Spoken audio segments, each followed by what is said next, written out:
Well, we will go ahead and get started. Hello, everyone. My name is Lattis Feliciano, and I am the Art Grants Manager at RedLine Contemporary Art Center. I get to run a lot of really fun grant opportunities, which means I get to hang out with artists and help you realize your wacky and wild dreams. Not on the trampoline. Not on the trampoline, unless it's part of the art. All right, so before we jump into all of the wonderful things that we're going to be discussing, all the details of the INSITE Fund, which is what we are discussing tonight, I do want to take the time to do a land acknowledgement. At RedLine, we would like to acknowledge that the land on which we reside is the traditional territory of the Ute, Cheyenne, and Arapaho peoples. We also recognize the 48 contemporary tribal nations that are historically tied to the lands that make up the state of Colorado. We honor elders past, present, and future, and those who have stewarded this land throughout generations. We also recognize that government, academic, and cultural institutions were founded upon and continue to enact exclusions and erasures of Indigenous peoples. May this acknowledgement demonstrate a commitment to working to dismantle ongoing legacies of oppression and inequities and recognize the current and future contributions of Indigenous communities in Denver, Colorado, and beyond. Thank you. All right, we've got some really awesome stuff to discuss with you all tonight, which will hopefully spur some, like I said, wild ideas. For those of you I do know in the room, I know what the wheels look like when they're turning. Yep, I see you, wheels turning. So we've got some really exciting stuff to talk to you about regarding the INSITE Fund. Before I jump into the PowerPoint, Louise, anything that you want to say to kick us off? No, I mean, I'm just excited that this is happening. You know, I feel like it's one of many efforts to get funding directly to artists versus having to have necessarily an institutional partnership standing between you guys and funding. So I'm just always really excited that, you know, this funding kind of meets artists where they are versus necessarily asking you to build a lot more than what you have. So I'm thrilled, and just know that we're a resource for the application, and Lattis has put together a fantastic presentation that kind of guides you through the application, but please know this is, as we always are, casual. So certainly use the chat if you have questions, and yeah, don't hesitate. Dylan. And you don't even have to use the chat. You thanks for that. My hand was really big, so I just want, like, before we get started, I know for myself, like, I will try to write everything down, and sometimes I'll miss stuff because I'm so, like, eager to gather the information. So I'm just wondering if this PowerPoint will be accessible to us so that I don't have to do that and I could just really sit here and listen. Totally. Absolutely. Yeah, we will share every amazing word that Lattis has created for us tonight. Awesome. Thank you.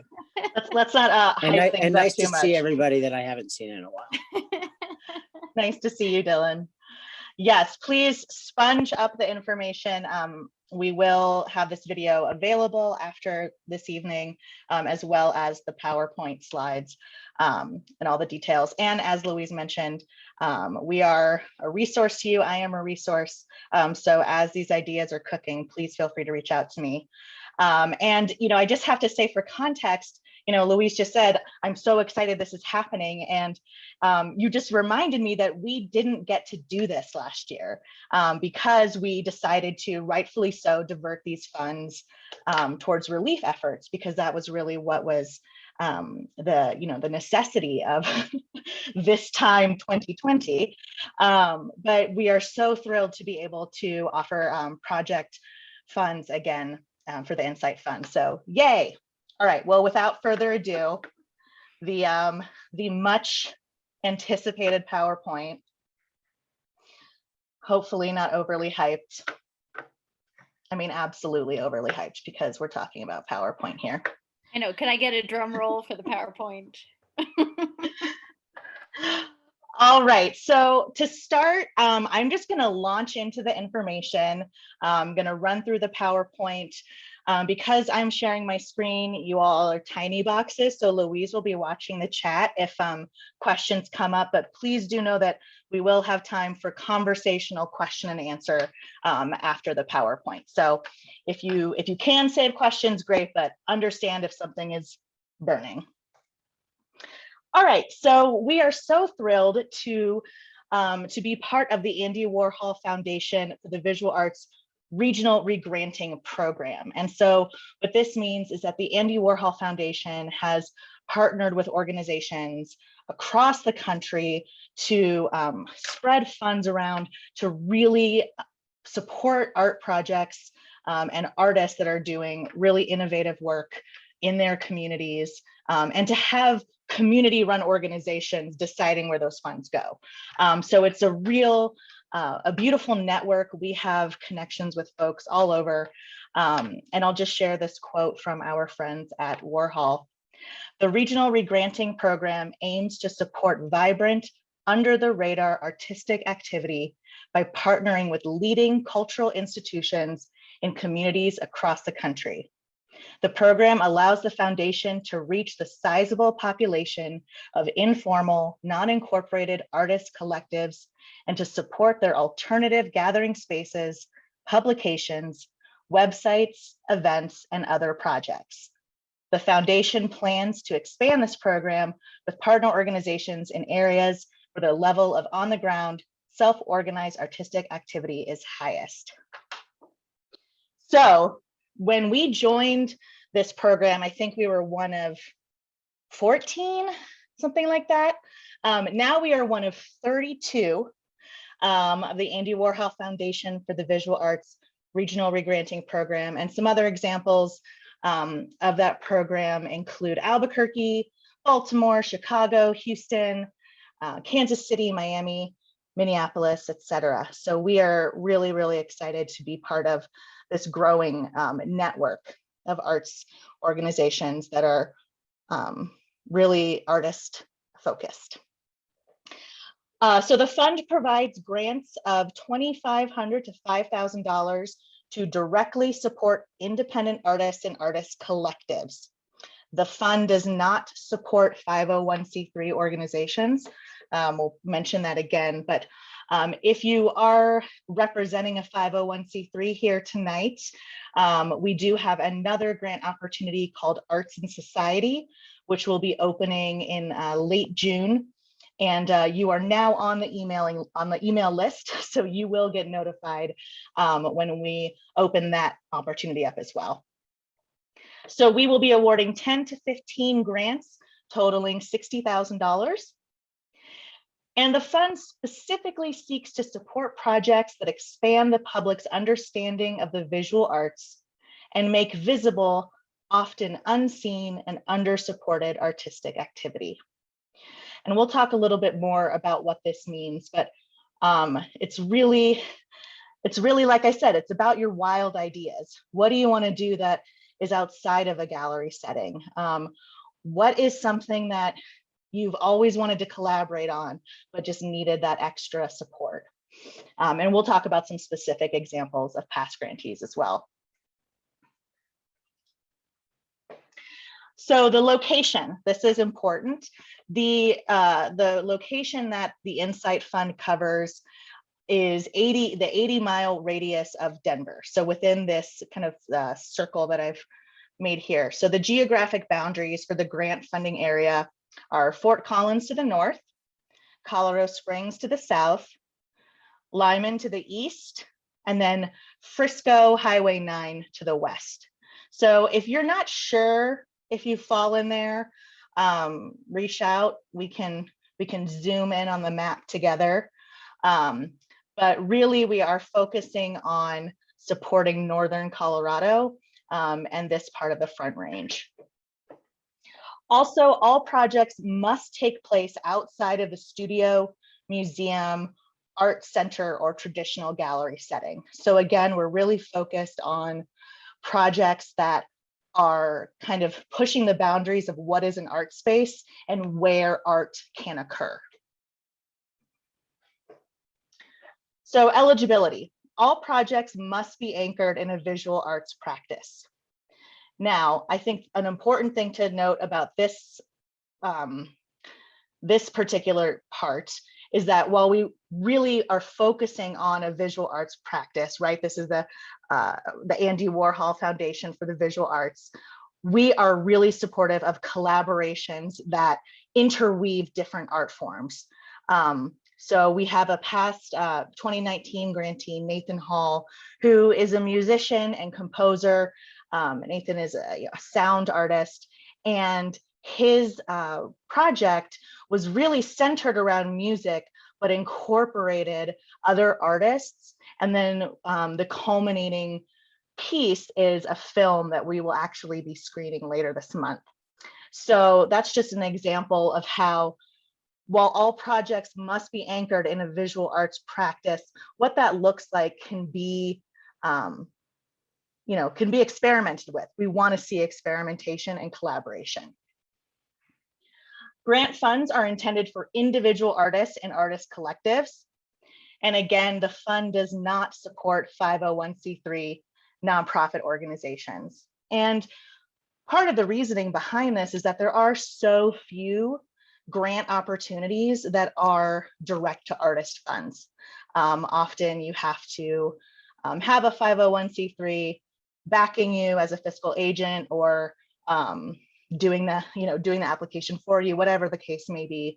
And so it's really important to us that this be a fund that goes direct to artists. The fund is meant to support short-term initiatives, events, and new collaborations. And then we did discuss this. Funded projects must take place within an 80-mile radius of Denver, and the lead artist and organizer must reside within an 80-mile radius of Denver.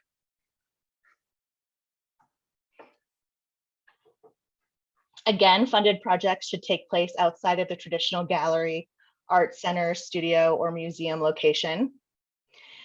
And the fund does not support an individual's ongoing studio practice, underwrite exhibitions in existing program schedules, or works of traditional theater.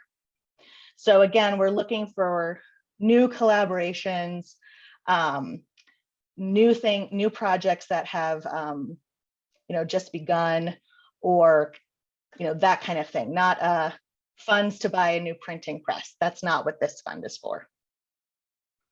Projects must be completed within a 12-month grant cycle, and projects must be presented in publicly accessible spaces. Okay, so we're gonna launch into the application now, unless maybe we should stop for some questions. How do folks feel? Yeah, I'm seeing some nods. Let's do some questions. Okay, so just quickly, yes, an individual artist can have a fiscal sponsor. Just to give some clarification on Mary's question, it's a good question if you don't want to have the tax burden of the grant itself. So, if you would rather work with a fiscal agent to basically have them pay your expenses directly, but then you of course take the artist fee, then you only then would have the burden of the artist fee on your kind of annual taxes. To Jonathan's question, so if my project was shot in another city outside of Denver, but will be showcased in Denver, does that meet the location requirement? Yes, what's important is that the community around the 80-mile radius that is the requirement benefits from what you're doing and has a connection to it. So yes, I think you could, based on how you frame it, make a case that it could be videoed outside of the geographic designation, but as long as there is a community benefit within inside the geographic designation, like a screening, that would work. And then looks like Lori's project, or Lori's question, if a project was done in Colorado but located on the internet, is that considered outside of the studio, etc.? I do think internet-based projects are gonna be more considered than they would have been in the past because of COVID. So I think absolutely, if you're looking at a virtual platform, don't hesitate to just in some ways have a good sense of how you're going to potentially address a very Zoom fatigued audience, as we are not doing so well tonight, Hachu. But I would just maybe kind of recognize that potential if you're presenting a virtual only project. Okay, I think that caught us. As far as the can you use an outdoor space around a museum? I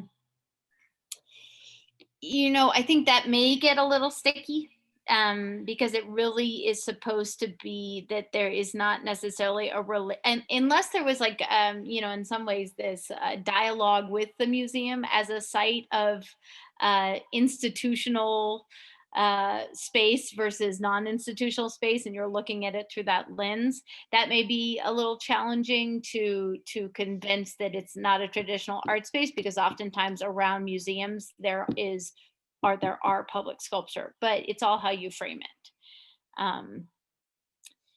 Yes, you can apply for the INSITE Fund and Arts and Society with the same project, but just know that there's very different stipulations for each of those. So you would just want to make sure you review those, the differences in those grants. Cool. Okay, these maybe we should just They keep coming. The questions keep coming. They're great. They're great questions. Well, I do think some of these will in some ways get addressed as we go along here. Thank you, Dimitri, for for noting the battery of questions. I think it is good to be able to identify all of the components of your project in advance, but you could also call it out in your application what you may need support with. So if location support is something you need help with, that is not beyond what RedLine's role could be in helping you to identify a non-traditional location. So yes, Dimitri, that would be fine. And yeah, weather, of course, is always a concern with outdoor locations, as Susanna is noting. So, I think you would just need to address in your application kind of what your postponement or rain delay options would be. Yes. Oh, yeah. Go ahead, Lisa. Go ahead. No, you go ahead. I was just gonna say, to address the various questions about, like, does the space I have in mind apply or not, or am I, if I don't have a space, these kinds of questions. We're always happy to, as you're working on your application, kind of discuss this with you, maybe throw out some ideas. For context, our 2019 grantees, all of them had planned on doing their projects in 2020, which we all know how that went. So everyone had shifts and changes, and we were finding locations to screen things and show work. And, we're down to figure this out with you. So as you're figuring that all out and working on your application and you're not sure, feel free to reach out. My email will come up later in the slides. And yes, LA. All right, so we're going to jump into the application part. And the application is, we try to make it as straightforward as possible. We really just want to get a sense of what you are proposing, what you're envisioning.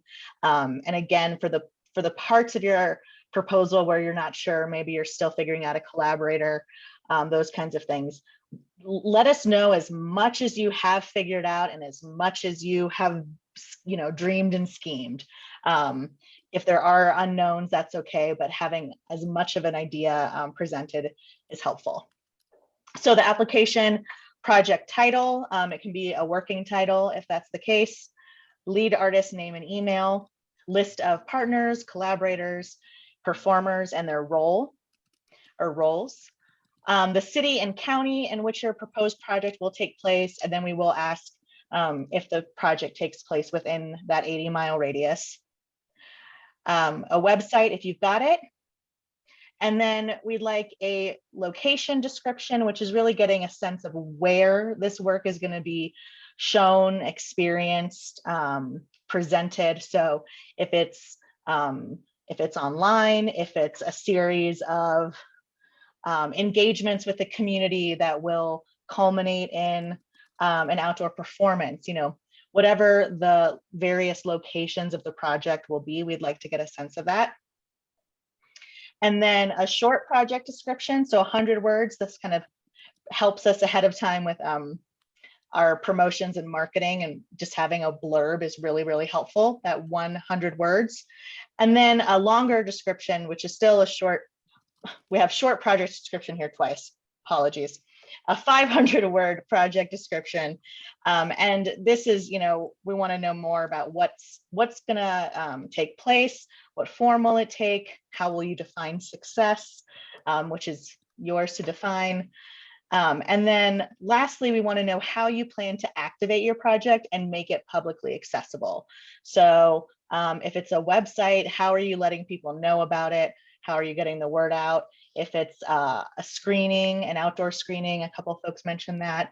If it's a outdoor performance, whatever it might be, how are people learning about this? How is the community invited? And how is it accessible to folks? Next, we'll want a project timeline. And again, when it comes to putting together timelines for proposals, there's often some unknowns, but getting a sense of what your project timeline looks like is really helpful. It could be October to January, we're going to be doing our research and development. And then, these next few months, we're rehearsing with our artists, whatever the case may be. But just breaking down how you imagine that grant period unfolding. And then we want a budget. So we want to get a sense of what you'll be doing with these funds, how you'll be spending them. And then up to 10 artwork samples. And this can be related previous work. It can be sketches or renderings of your proposed project, a combination of the two, whatever you feel like is going to best represent your work and your vision for this project. And then we'll ask for just the title, media size, date, and a description, if you'd like, of those samples. And then last, we ask for name, email address, and phone number of up to 3 professional references who can speak to your capacity to complete a project of this type and scale. And I just want to note that it is just contact information. We're not asking for letters of recommendation. So any questions about the application? Are there questions popping up? And if you want to unmute yourself and ask, you can do that as well. So Louise, you don't have to be our total question taker. Well, Lara's one was Lori had asked about when the funds would be dispersed, which I think we do cover in the project in the timeline for the grant on the application, which I believe we have those slated for October. Is that right? That is correct. October 2021. And your budget can be beyond what the granting the grant provides. You would just have to share how you plan to fund the remaining aspects of the application. So say you may have in-kind relationships or you have other donations coming in, you would just want to share the scope of the budget and what you know, a line item for the INSITE Fund and revenue, as well as other revenue line items and how they balance out with the expense. So as far as like the timeline, just another question. If it's October 2021, I'm assuming it's to October 2022. Correct. Do you include in the timeline then work you've already done towards the project prior to even applying? Sure. Okay. Yeah. I say that confidently because I know what Lori's talking about. I know what you've been cooking up, or at least I have a sense. Well, on the budget, You only know well, one thing. I do not assume to know all that Lori Lynx Murphy is cooking up. Trust me. All right, so back to the budget, because there was a question about that. So you're right on target. This is just a list of some of the things that we would anticipate you would include in your budget. First and foremost, artist/design fee. Pay yourself, pay yourself, pay yourself, pay yourself. Make sure that you are putting some kind of pay for your time, effort, and energy into this budget. As an independent artist, you know, you can do this a number of ways. You can, you know, figure out how many hours you're going to work and multiply that by your normal hourly rate, or just decide what you want to be paid for that, for your time. But make sure that you're paying yourself. We want to see that. And if you don't pay yourself, we'll tell you to pay yourself.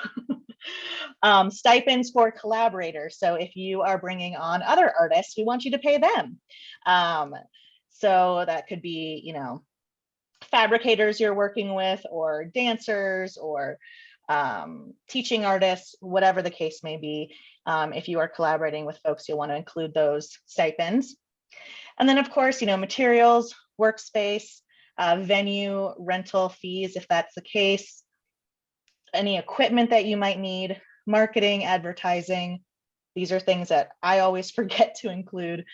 Any installation costs, nuts, bolts, literally, and then documentation. So if you want to have, if it's an event that you're going to be putting on and you want to have someone videotaping or taking photos, include that in your budget as well. Any budget questions?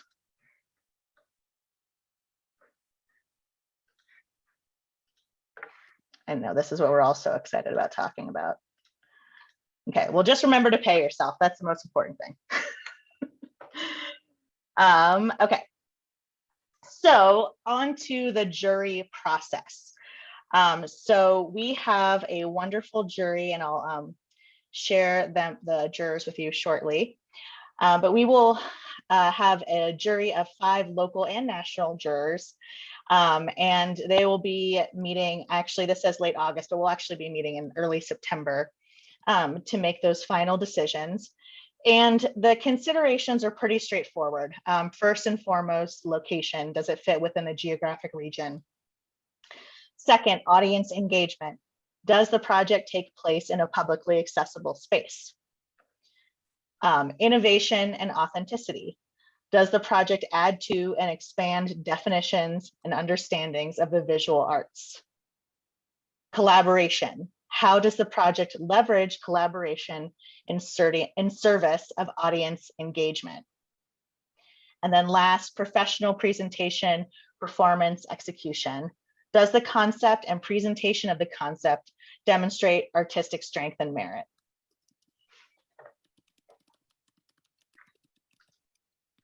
And then our jurors for 2021, we have Nicole Carruth, Trey Duvall, Jules Gimbroni, Suchitra Matai, and Armando Silva. And these are folks from, Nicole is coming to us from Baltimore, and then Jules Gimbroni is from, is an artist out in New York City. And then Armando Silva is a local artist based in Greeley. And then we have Denver's own Trey Duvall and Suchitra Matai. So those are our jurors, and that's the jury process. Any questions about kind of what we're looking for and how the kind of process will unfold. Yeah, I have a quick question. Hi, Todd. Hi there. Can you go back to the previous slide?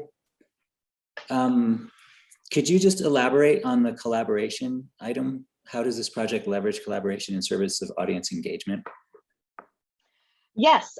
So, really what we're looking for here is how is collaboration being used, and how is the project kind of being infused into the community in a collaborative way. So I guess an example of what we're not looking for is, I want to do a solo show of just myself in the forest by myself. Like, we want there to be some, engagement, community involvement, and collaboration, however that may look. Louise, do you want to speak to that some more? I apologize. You have to ask that. I was answering another question privately in the chat. Sorry. Say that one more time.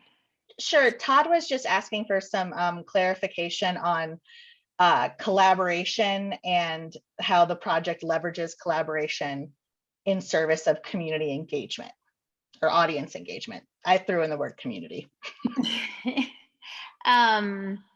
So you're saying, is that something in relationship to like how necessary is collaboration in terms of a successful application, or is how do we define collaboration in terms of a successful application? What I'm specifically, it's the wording is in service of audience engagement. The entirety of the project, the proposed project, will have a lot of engagement with the collaborators, building community within the production of the project. That's where a lot of it lies, and then getting it in, getting it exhibited in a window in the exhibit space that I have proposed, and in another format that goes along with it, is also about community engagement, but the thrust of it is really with the artists that are working. And is that okay? Yes, absolutely. I think that, as opposed to, saying, I, Todd Herman, will present my work in my space and expect community engagement, is not as strong of a proposal as saying that I am bringing together many collaborators to show their work that will then invite many people of the public to engage with this broader conversation of works. So yes, I absolutely think that, based on your project approach, that it certainly leverages this opportunity for greater public or audience engagement in its design. Okay, great, thank you. Mm-hmm. Thanks, Louise. Great question, Todd. And I think just to speak to that a little bit more, I think we see that when there is collaboration as part of the process itself, like, this magic happens. It sort of inherently, engages the community through that. So that's sort of what we're seeing, and agree that that's definitely sounds like what you're up to, Todd. Other questions about this part before we move on? I have a question.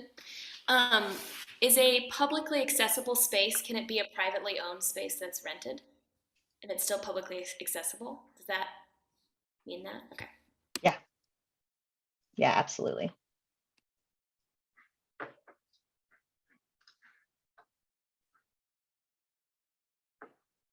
Okay, so moving along to timeline. So the application is open until July 9th. That is when the application closes. And we will be making our decisions in September, and then grantee awards will happen in October. And it is a 12-month grant completion. We have November 2022 listed. We say November instead of October, just to give you a little bit of extra time, since you'll be kind of kicking things off, getting those funds in October. So grant period ends November 2022. And my contact information is here. You can jot that down and write me an email if you have any more specific questions about your project. I'm happy to look over things and give you some perspective and just answer whatever questions you may have as you're working on your project. But before we wrap up, I do want to share with you some examples of some past projects to give you an idea of what has been done in the past and kind of how the INSITE Fund manifests. So this project is called The Yard, and The Yard is a collaboration between Jessica Langley and Ben Kingsley. And The Yard is a project space and site for public art that exists in the front yard of their Divine Redeemer neighborhood in Colorado Springs.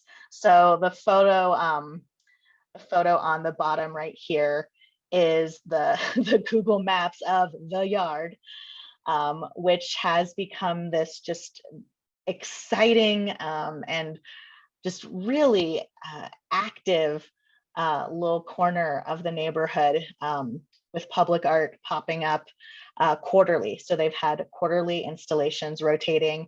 We have a couple examples here. You Are a Permeable Surface was from an installation of notes that were sent to the artist and then shared on this LED screen. And then there was sculptural installation over the winter, which was really lovely to see transform throughout the snowy season. And then right now the Yard is hosting a projection work, which is really, really cool. So I really recommend you check out their website, what'sintheyard.com, and then yard_public on Instagram. And so I think this is a really good example because what you see here is a couple of artists who decided to turn the space they had into a curatorial space, a public art space in the middle of a neighborhood. And it's collaborative because they are bringing in artists from all over to show work in the Yard. And they're bringing an audience to a really unexpected space. So this is a really fun project and I highly recommend checking them out. And then another example I have for you tonight is the Controlled Wild, which is a short film by Nicholas Emery and Emily Upsack. And this is a film that explores human industry, expansion, boundaries, public and private land, wildlife, and wildlife corridors in the West. And this is really interesting because it was a collaboration between a filmmaker and a visual artist. And they created this short film together. In the film, they ended up doing an outdoor projection for their premiere onto the History Colorado building, which you can see some shots of that here. And this was actually, they did this in February, so it ended up being like super snowy, but kind of like perfectly ominous and beautiful for the work. So a really, really fun way to show film and moving image. So those are just a couple of examples that I wanted to share with you, but we do have plenty more on our website. If you go to RedLine's website to regranting, you'll find the INSITE Fund, and we have all of our 2019 grantees listed there with short descriptions of their projects. And I'll just go back to this slide here with a timeline in my email, and we'll leave this up for a minute while we open it up for some more questions.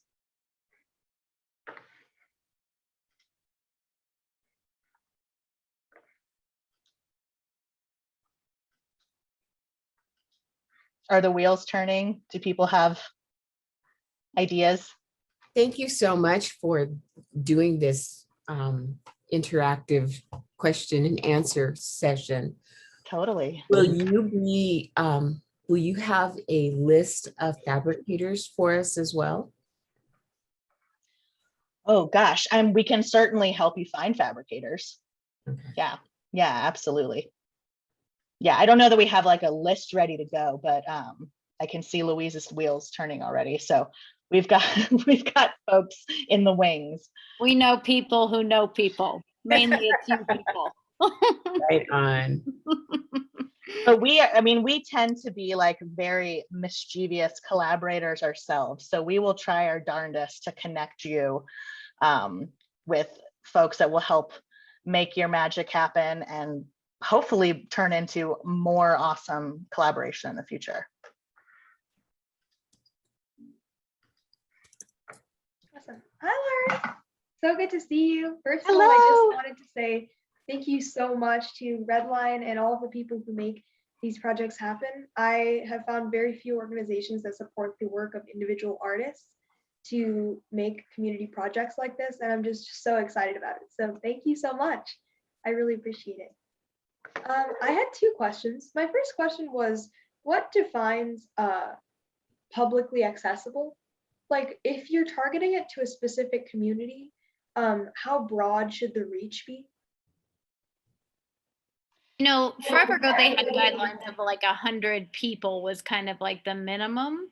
But sorry, Laris, you were going to say something too.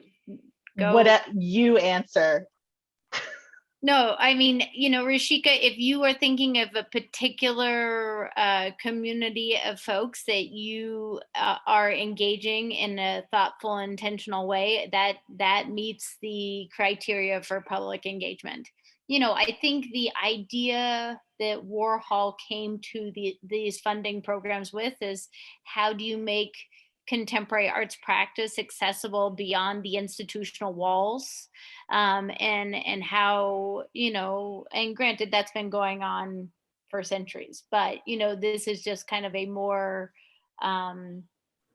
you know, this was their thinking on it. You know, it's just like oftentimes artists do have to, in some ways, have to have a relationship with a presenting space. And this really tries to make it so that is not a criteria and can be out and accessible to many. But that being said, if there's a particular audience you're working with that works in a particular space that is not an art space, that is still publicly accessible because it is just pertaining to that audience specifically. Right, that's awesome, thank you. And my second question was, how do you define like visual arts? Ooh, that is a wonderful existential question. I think it's the artist who defined it, Rashika. So I think that you do not hesitate to submit what you believe fits within that category. And I think it is always up to, you know, the world to read it as such. So I'd be the last person to put limits on what that could be. Perfect. Thank you so much. Mm-hmm. Beautifully said, Louise. Package that.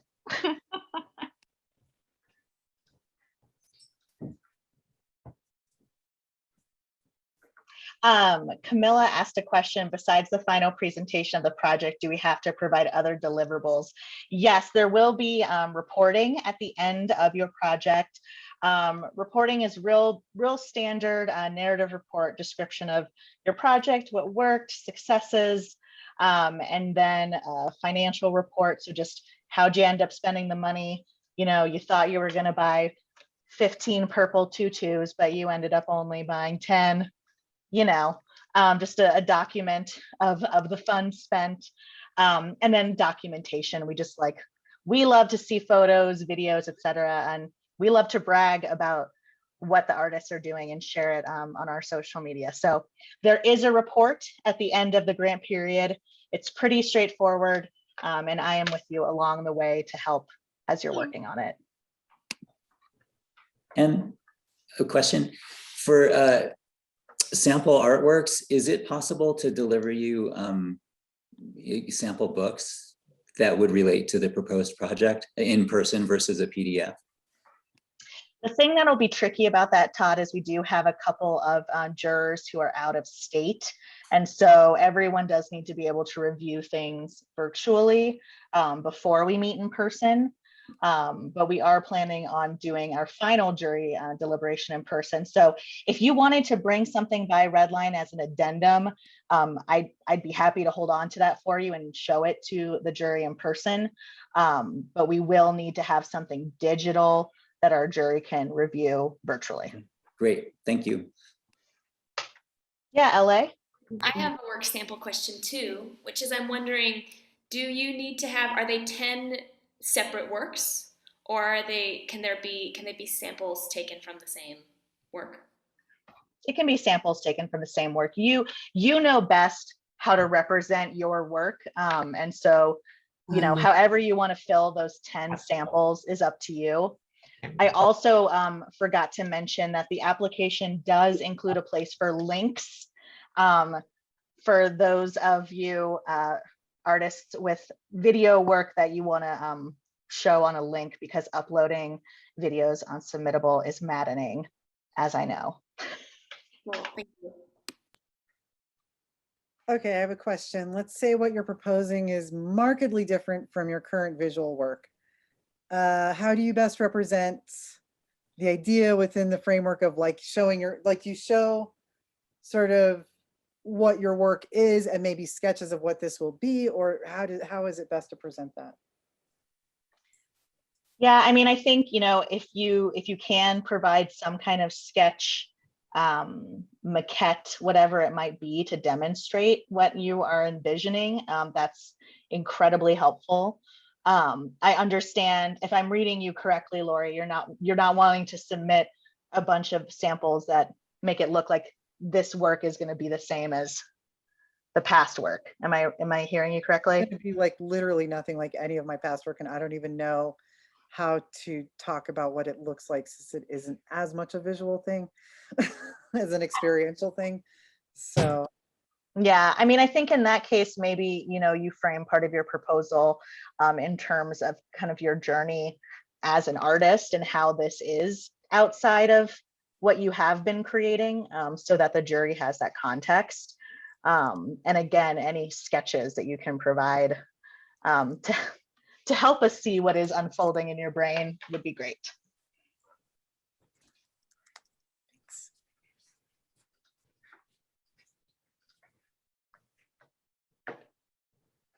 I'm scrolling through these questions to see if I missed anything.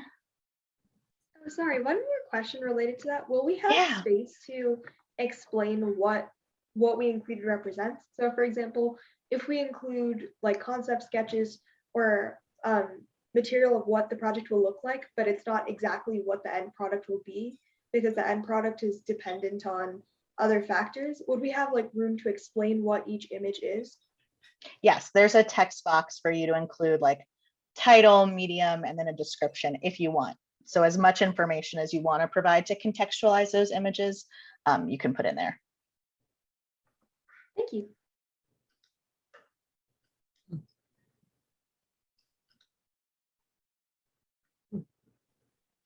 Other questions? So if your project's kind of like exploring an idea and it's kind of an ongoing process that involves multiple locations, I mean, I know earlier you said you wanted the locations named where it'll happen.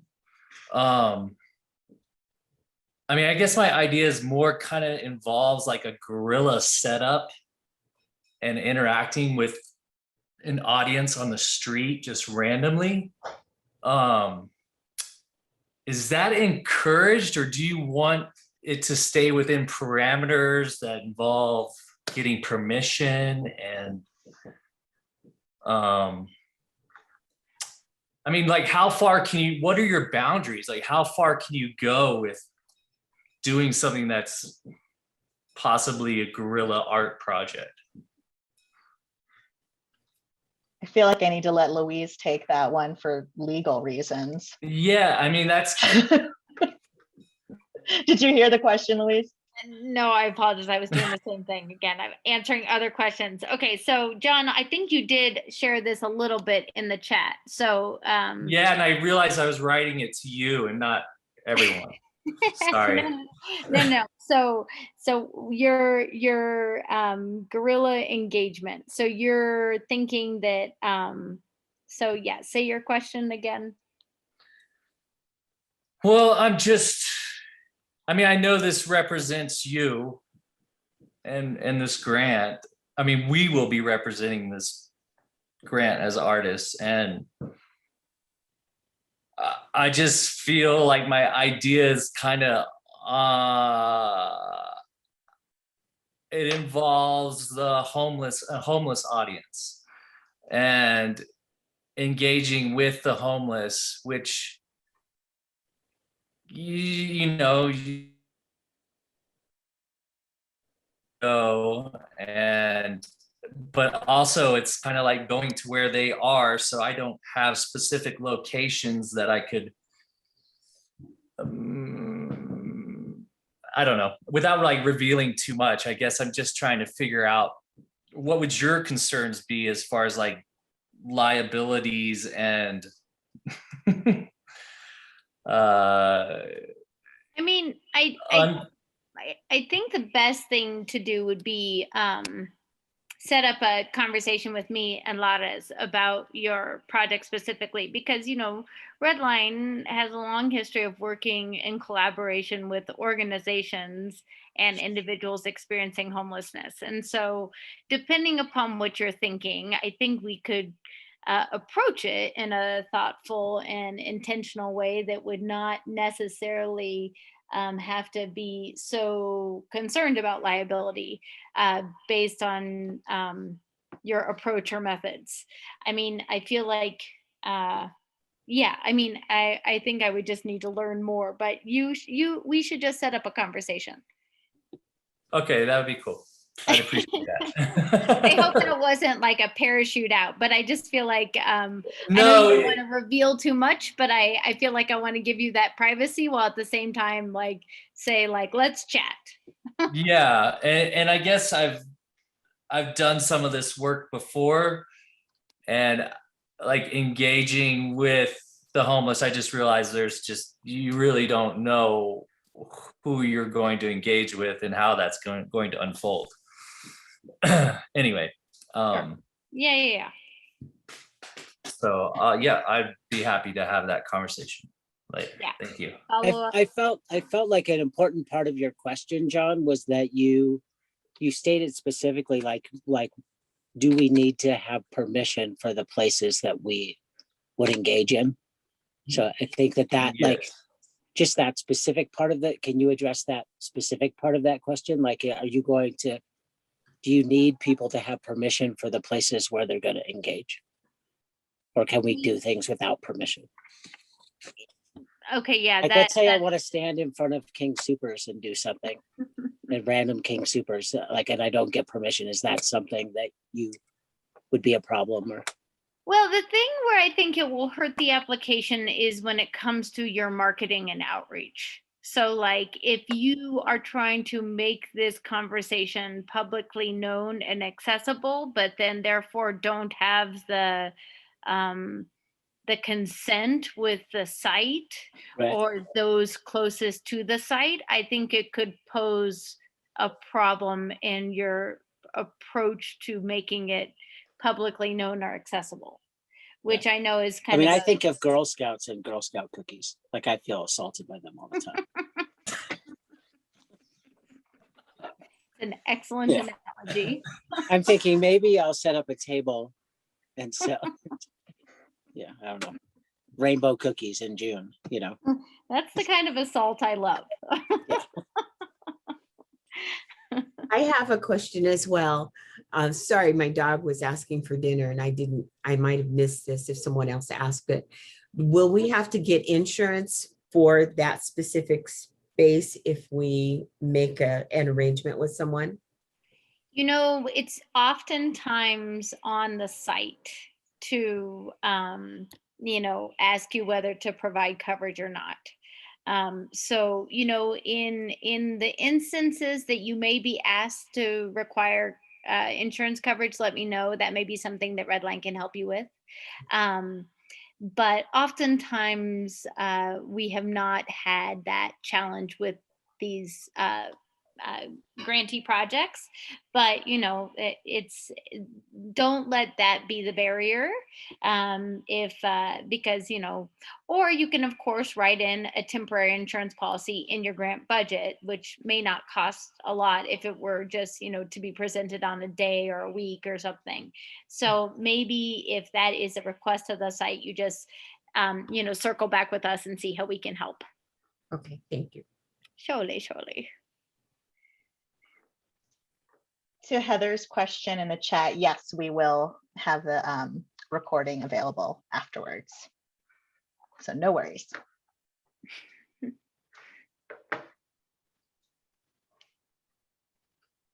Other questions about the INSITE Fund or clarifications?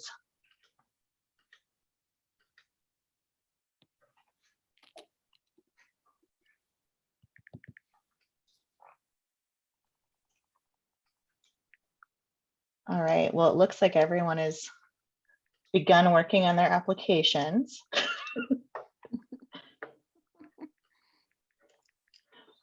So just a reminder, the deadline is July 9th, and that is July 9th at 11:59 p.m. And then the application turns into a pumpkin and is not available. We will not be accepting applications after this deadline. And so while 11:59 sounds like a real great finish line to those of us who procrastinate, I encourage you to get started on your application early. You can save a draft of your application in Submittable. And just to avoid any, you know, wonky tech things, I encourage you to get that application in before that July 9th deadline. And again, if you have application questions, proposal questions, anything that's on your mind that you want to discuss, my email is here. I'm happy to get on the phone or just answer your questions over email as we are getting closer to the deadline. I also ask that you please share this opportunity with the artists in your community, other folks that you know in that 80-mile radius who would benefit from this opportunity. We want to get the word out. All right, last call for questions. Yay, oh, thank you, all of you. Thanks so much for being here. I can't wait to see what you all submit. Camilla, yes, you can apply more than once for multiple projects. But it is unlikely that you'd be funded for multiple ones. So you qualify for one grant, but you're welcome to apply with more than one idea. And in the spirit of collaboration, and to LA's earlier question, we do anticipate seeing folks on more than one application. Maybe you submit your own, but then you're a collaborator on someone else's. We do anticipate seeing that and encourage collaboration.